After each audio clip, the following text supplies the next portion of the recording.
Good morning, everyone. This is Shiloh Webb, Education Consultant with Inner Matter, and I am your mindfulness teacher for tonight. So Ryan Lockey, another mindfulness teacher, and I have committed to providing you some guided mindfulness lessons for 8 weeks. If you have been part of this group, sorry, my dog Sky has also joined us. If you've been part of the group, the Social Emotional Learning for Educators group, for a while now, you may have participated or seen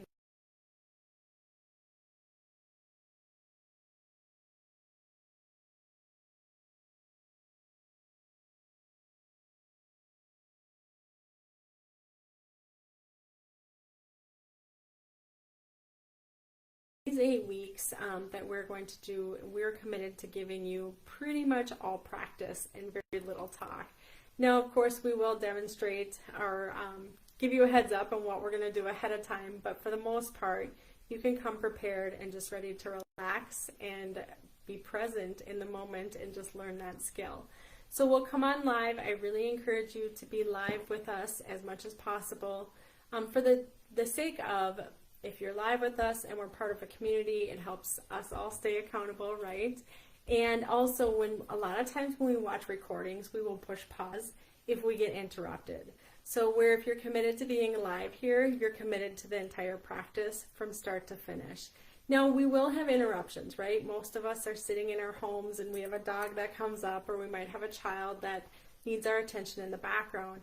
What I invite you to do with this mindfulness practice is involve your family members if you want to, or learn how to have this practice with the noise and the, just the activity, the home life activity that's happening around you. That's been one of the biggest benefits of my mindfulness practice, is learning how to do this and integrate it with my home life as well as my work life. And my kids are 7 and 8 years old, and they'll join in on that, particularly with certain activities. So if you're here with me, feel free to say hi or like the video so that I know that you have watched. That's the only way we get that feedback.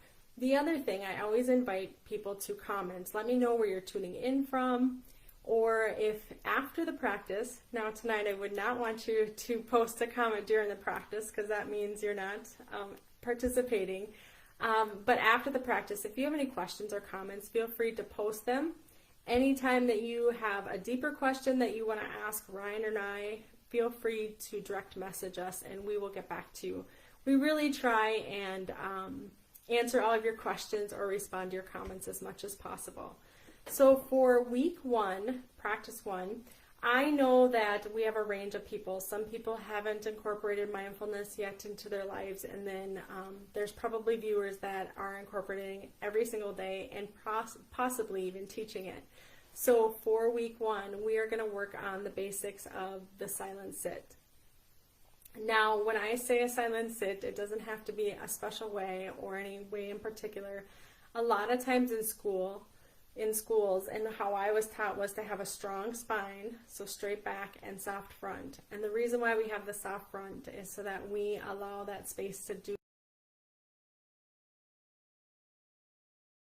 Now, we want to have a strong back so we stay awake during the practice. Now, I know for some of us it's late, it's 9 p.m. in my time, so definitely bedtime. If you fall asleep in this practice, no worries. Hopefully you don't have anything more to do and you're just settled in for the night. It just tells us that that's what our body needs. Now, if we're in the workplace, falling asleep probably isn't going to go over so well. So you'll want to make sure that you are propped up and sitting up nice and straight. If you get that time to just gently do a quick silent sit at work, just a few seconds, even 30 seconds throughout a crazy day can really settle our nervous system and help us get that reset that we need. Underneath me, I have a seat cushion. Again, it's not required. The reason why I have and use the seat cushion is because it props me up. Now, if you have a physio ball, that will do the same thing. Otherwise, alongside me in this living room space, there is a couch and a chair. And so when I've done silent sits, I've also just kind of relaxed back into them and just sat and just let my body and my muscles relax as much as possible. So if you remember the past sessions on breathing correctly or any of the mindfulness, the more that we relax our muscles and we are getting in that deep breath and the calm breathing, the bigger the benefit that we get from these practices, and the more likely our stress response system is going to be able to calm in the time that we just take that pause throughout a day. So these videos, the replay of this video will be up on the Facebook group for a while. If you don't get a chance to tune in, we're going to do it Sunday evening, same time, every single week, 9 p.m. Central Time, 7 p.m. Pacific Time, which is Ryan's time zone. And we're aiming to do this 15-20 minutes of practice. If you don't get a chance to join us live, the replay will be available for you. Okay, so let's get started. Silent sit. Find a space around you. Go ahead and just sit. Get comfortably. If you're sitting on the floor, again, you can just have a strong back, soft front. We want to pull up our neck a little bit. It's easy for us, especially when we're stressed, to get really slouched over and hunched. Slunched. This is what happens when it's late and I'm trying to do this. So slouched over. When we do that, we actually restrict our breathing. So that is another reason we want to, in yoga, they teach us pull those shoulders back a little bit, allow them to settle down. Again, relaxing our stress response system and telling all is well and we're nice and calm. Just relax your arms to the side. You can let them fall down if you want, or gently lay on your lap. So when you are feeling comfortable enough, I invite you to close your eyes and keep your eyes closed for this experience. Gently closing your eyes. Notice if your eyelids are squeezed tight. If they are, just relax those muscles.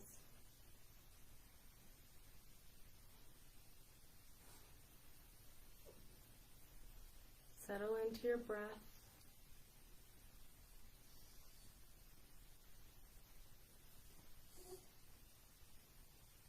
Any noises that you hear in the background, just invite them to become part of the practice.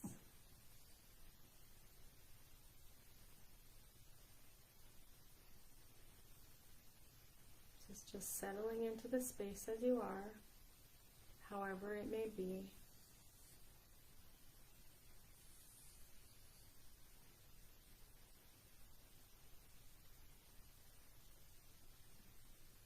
Filling up our belly with an inhale. Feeling it fall with the exhale.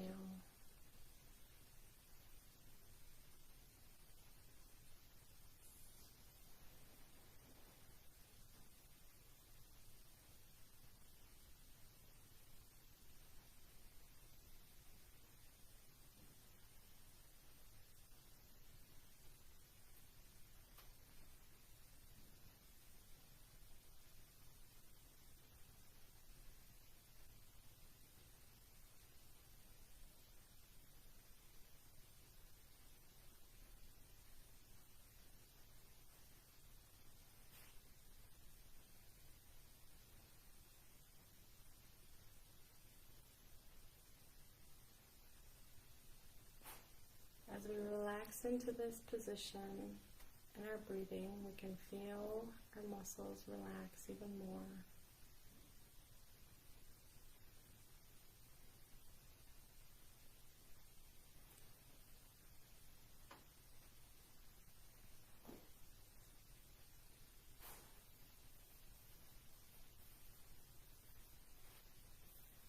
You might have thoughts coming in. Feel free to observe them and allow them to pass on through.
they are, however they are, without judgment.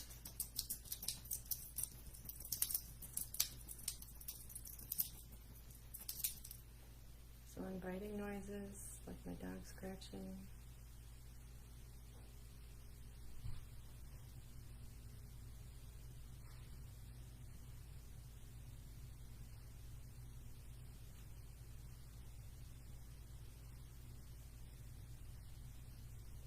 We might notice a clock ticking in the background, noises of family members,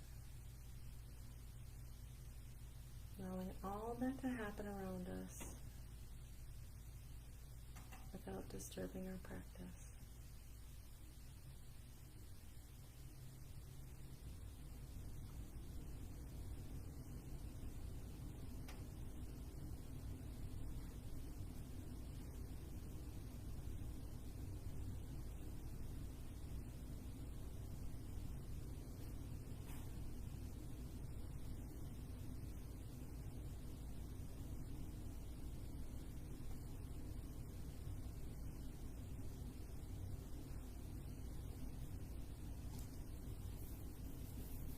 Thoughts that pass through, observe them.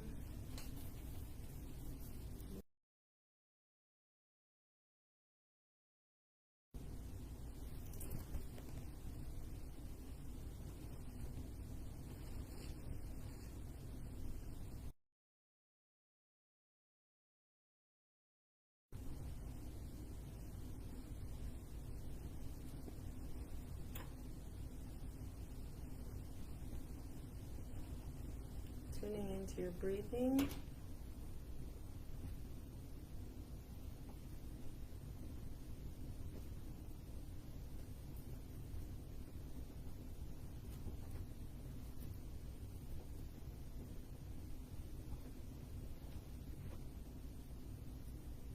Allowing the experience to be as it may be and presents itself.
At times we may feel discomfort. We might want to move, scratch an itch. If you need to, go ahead. Otherwise, you might try and resist that urge.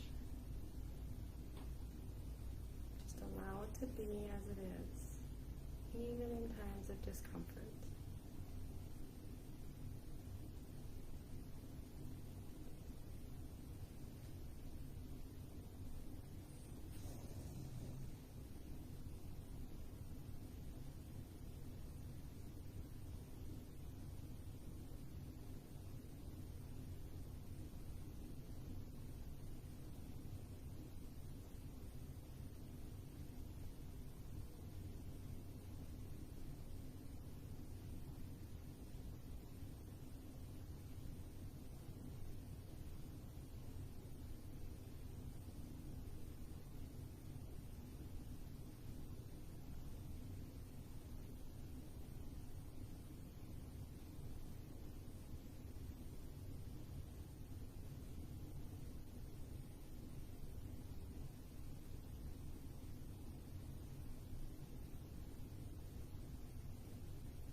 becomes too busy during this practice, we can come back to our breathing to bring us in the present moment.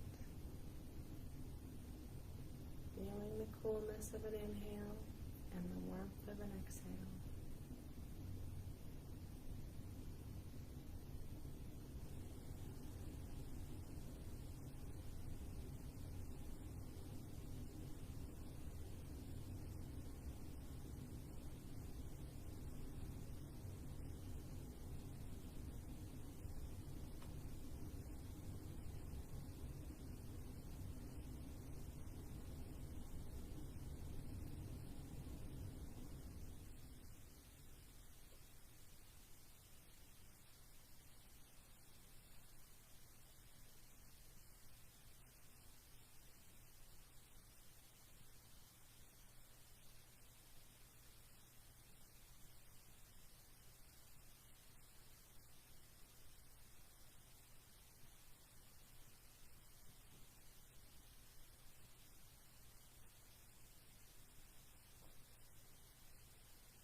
In this practice, we can note the things that arise, continuing to practice non-judgment.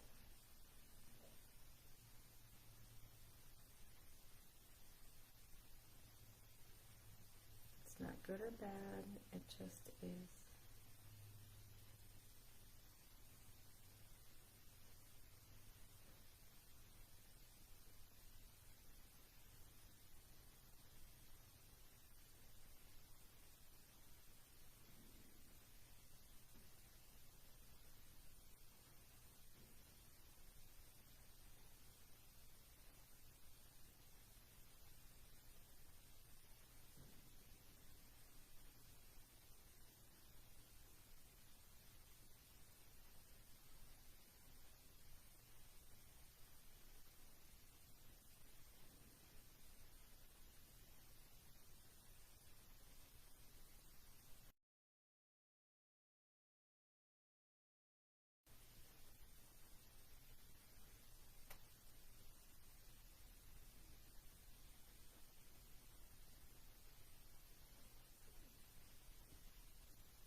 Connecting back to your breathing, feeling your belly fill up in the inhale, then fall of an exhale.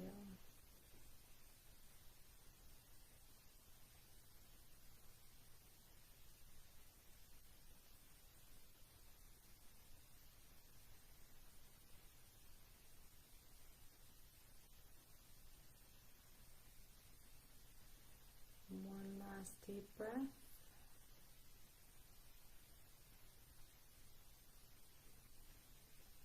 And when you're ready, I invite you to slowly open your eyes. You do not want to open them right away. So really take your time coming out of this.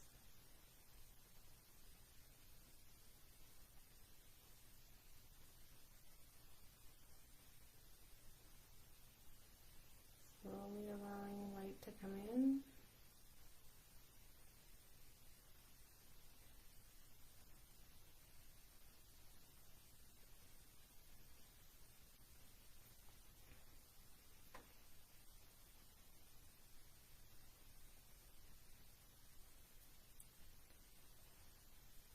That is so lovely, isn't it? You know, when Sky first started, I kept thinking, oh no, Sky, don't. don't get an attitude right now while we're going to do this, but it was such a gift for her to be part of this practice. And because what we noticed is she really tried to fight for my attention, and that's what the outside world does, right? All day long, it really fights for our attention. And I stayed consistent and just maintained my space and was not going to give her that extra attention. And so what happened there was she actually then came to me, and she is laying right next to me, completely eyes closed, probably even sleeping. So we can do this same type of activity in our homes. And I know at first we think, oh, our kids, they're going to continue to disrupt us. And mine were 2 and 3 when I first started this. And what I do is I set the timer on my cell phone. So they know that if I'm sitting there with my eyes closed, they check the timer right away. And then they know not to bother me. So I really invite you to do that, because the more we can practice this and not allowing our external factors influence us, the stronger you're going to be when something gives you that tug and pull during the day, particularly at work. It'll transfer over into your day-to-day life, and you won't allow that external factor to affect you in the way that it might used to before. So I just want to say thank you so much for all of those that took the time out of your day to do this activity for yourself and your own well-being, and committing to reducing your stress and improving your well-being, as well as thank you so much for joining me. Again, if you have any questions at all, feel free to direct message me. My name is Shyla Webb, and Ryan Lockey will be the other teacher doing this 8-week series. I look forward to seeing you all again next Sunday, same time, same place, in the Social Emotional Learning Group for Educators. Thank you again, everyone. Have a wonderful week, and we'll see you soon.